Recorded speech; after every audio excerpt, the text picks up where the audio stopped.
All right, so let's talk about some things about proving trigonometric identities before we really get into the notes for 5.2.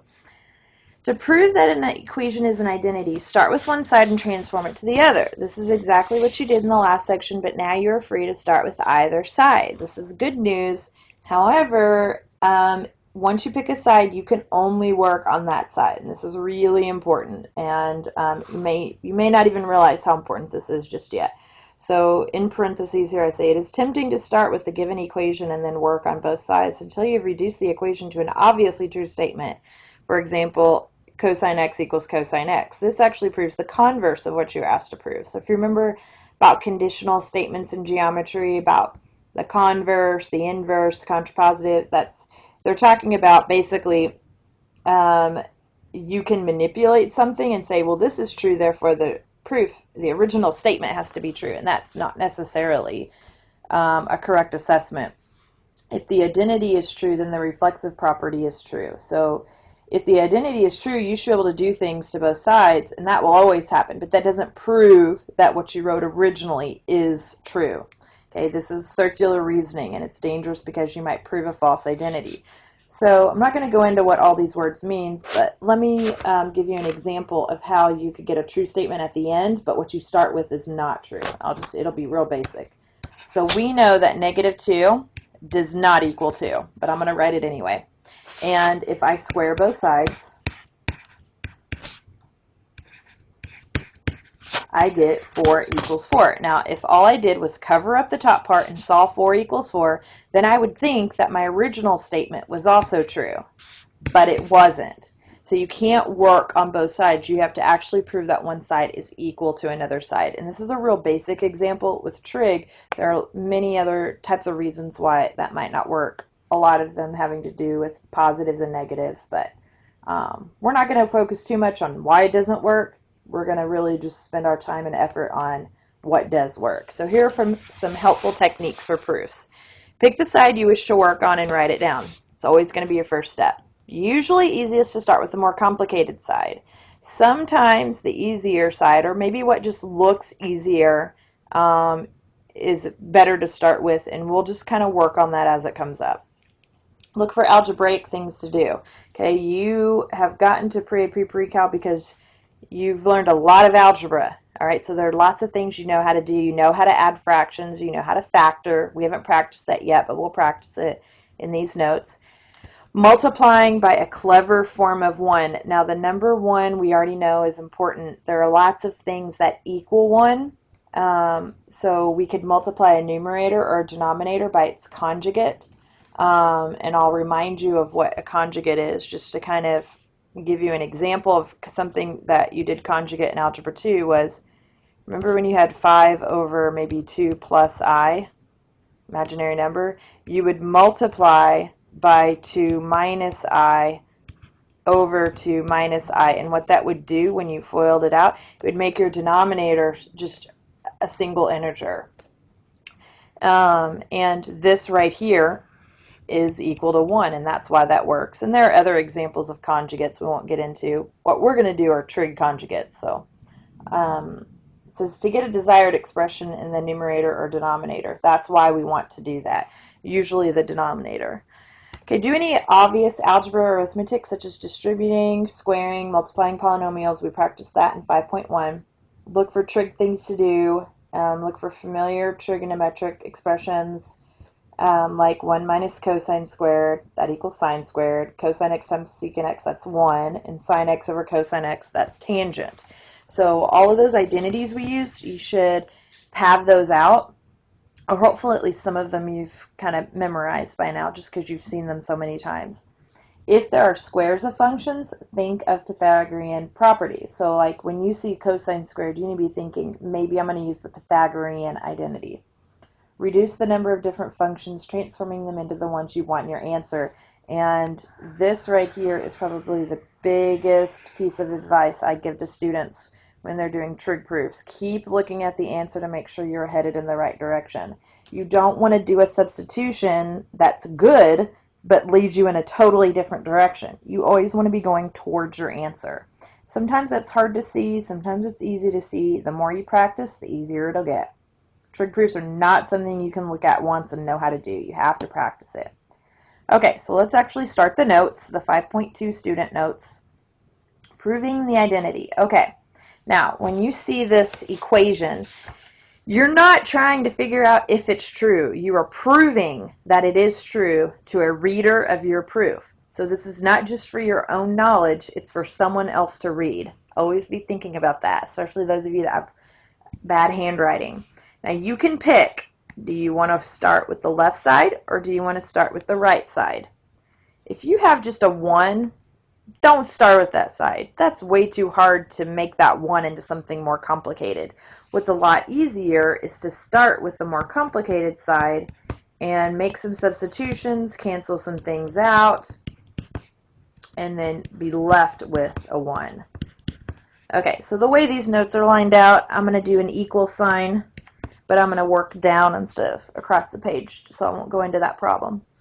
Alright, so let's think about what we could do. We haven't done this yet, but when you see something like this in 2 different terms of a binomial, you can factor it out. Now, I'm not saying that factoring out is always a good idea, but it'll become really obvious in the next step why it's a good idea in this problem.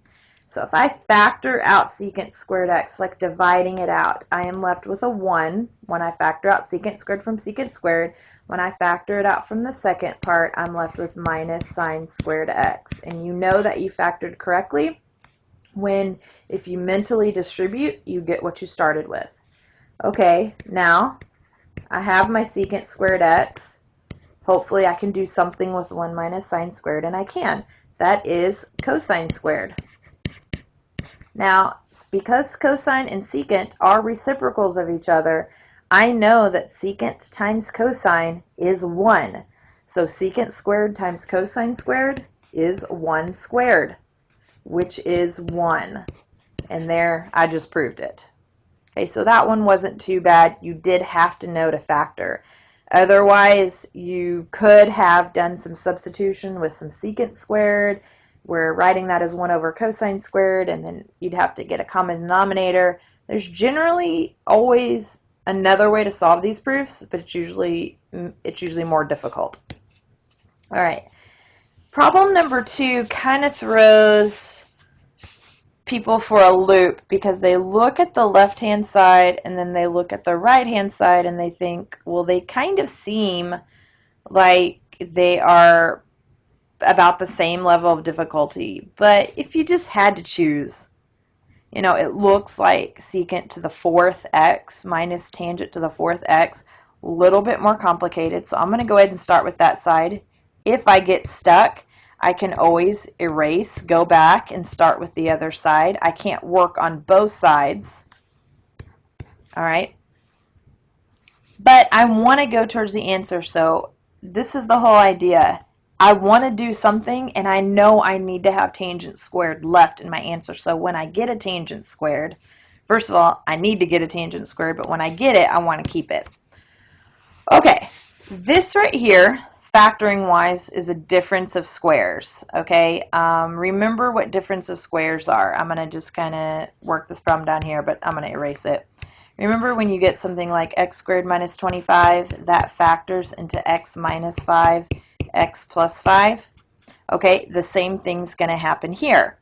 This is going to factor into secant squared x minus tan squared x.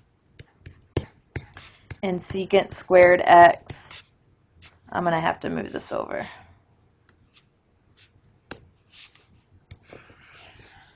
I'm going to run out of room.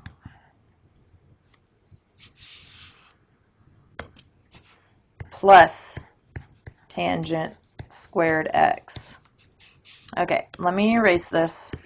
I don't need it anymore. That was just an example. So let's think about our identities. We know that there's a Pythagorean identity with secant squared and tangent squared. Which one do I want to kick out and which one do I want to keep? Okay, I want to keep the tangent squared. I already said that because I'm looking at my answer and I see tangent squared there. So this tells me that I need to do a substitution for secant squared. Okay, so if I have forgotten the identity that relates secant squared to tangent squared, remember that all you got to do is kind of off to the side remember, hey, sine squared plus cosine squared equals 1. You don't want to do this every time, but this is something that you could do if you don't remember the identity. And you want, you want to get a secant in there. So I need to divide by the cosine squared. All right. Obviously, you save yourself a lot of work the more you know your identities. And so this gives me tan squared x plus 1 equals secant squared. All right, so that means that I can substitute that in. Again, a lot easier if you just know your identities. But if you don't have them memorized, you've got options. Okay, again, I'm going to do the same substitution over here.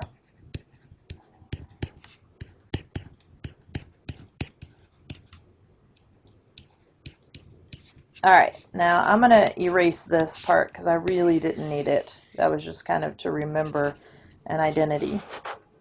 It's not really part of my proof. And if I look at the first one, I have tan squared x plus 1 minus tan squared. All right, well, tan squared minus tan squared is 0, so I'm left with a 1 there.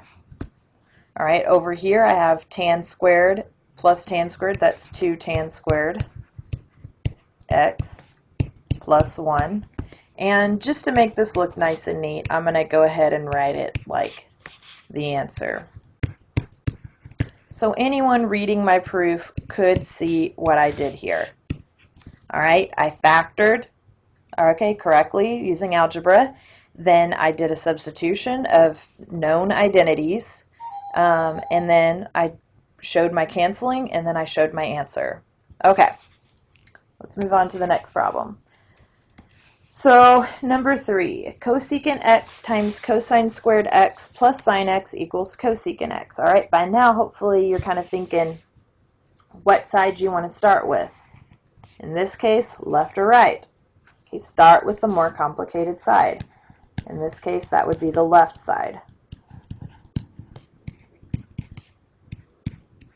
Sometimes it's not only more challenging to start with the wrong side, but it's virtually impossible.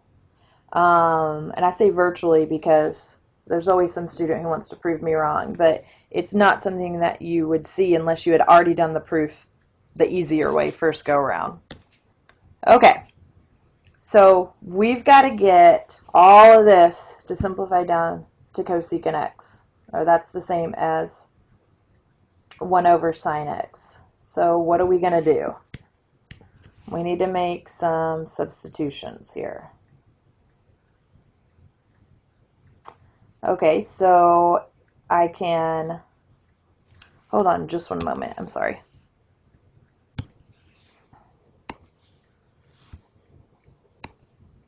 Okay, sorry about that, had a phone call. Alright, so this one is not, this is probably the toughest proof that we've had so far because it's not very obvious what we need to do. However, you know, even though I have a cosecant, it's attached here and it's plus sine squared, that doesn't really, I'm not going to be able to cancel everything else out, okay, because of order of operations.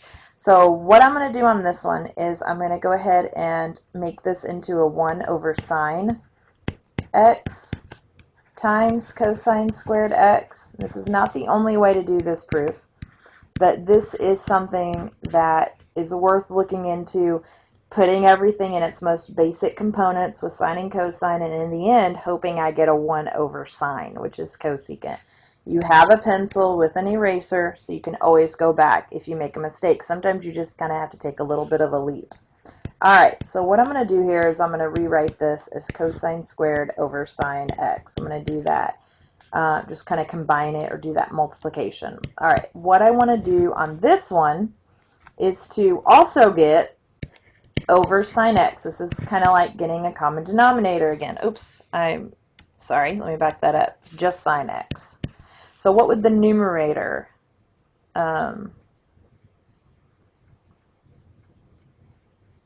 I just realized I had written sine squared that whole time. I apologize. You probably all caught that and were wondering why that was there. Okay, so in the original problem, it was just sine x. This is kind of good to note, though. I'll take this as a teaching moment because sometimes when you're stuck in a proof or when things just don't look right, like I had a sine cubed there and that didn't seem right to me, go back and make sure you wrote the problem down right because that could happen to anybody. Okay. So if the denominator now is sine, that's like multiplying the denominator, which was a 1, by sine. So the numerator would now become sine squared. Okay, now I can kind of see the light at the end of the tunnel. You may or may not be able to see it yet. So sine x in the denominator in both things, so I'm going to go ahead and write it as one fraction. And I'm going to write the numerator as cosine squared x plus sine squared x. And that's a 1. That's my Pythagorean identity. So I have 1 over sine x, which is the same as cosecant x. So I did it. Okay, looking at number 4, trying to decide which side is more complicated. You may look at the left side and think, well, there's 2 terms, there's a minus, but the right side has a very strange denominator. I haven't seen this before, so I'm thinking the right side is the place to start. Sine x over 1 plus cosine x. And we're going to use one of our helpful hints. It's actually going to be the one multiplied by a clever form of 1 using the conjugate. That's what we're going to do on this problem. Okay, 1 plus cosine x. The conjugate of that would be 1 minus cosine x, and in the numerator I would multiply by the same thing.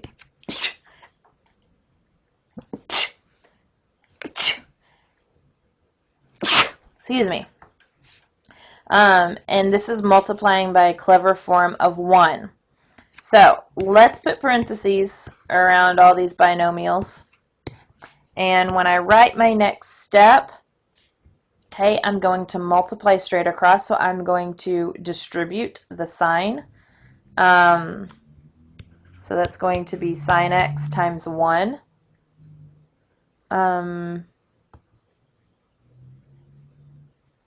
You know what? I'm not going to distribute it. If I did, that would be okay. But as I'm kind of playing this out in my head, let me show you what happens. Let's not distribute it. It won't hurt anything if I don't distribute it. I can always distribute it later. The reason I kind of caught myself is because I was looking ahead and looking at the denominator. If I multiply out these two binomials, I get a 1. I get minus cosine x.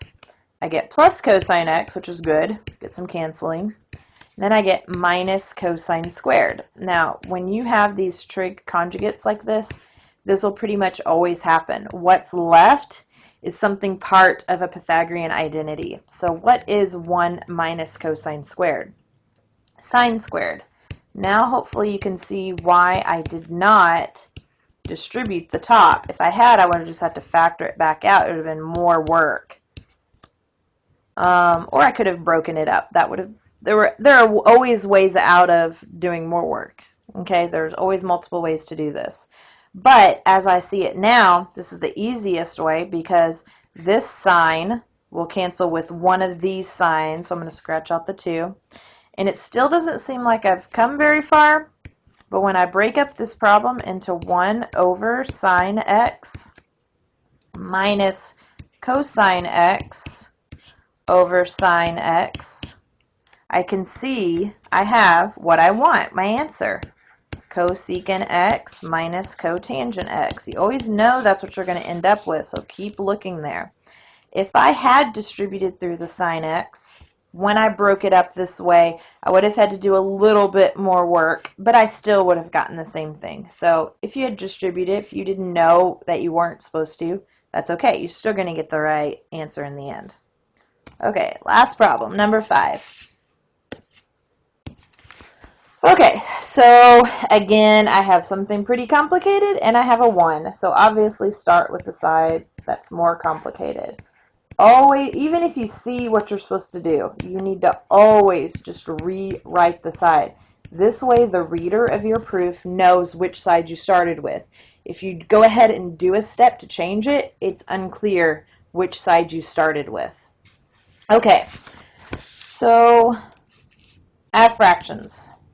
All right, so I could get the same denominator, cosecant x times secant x.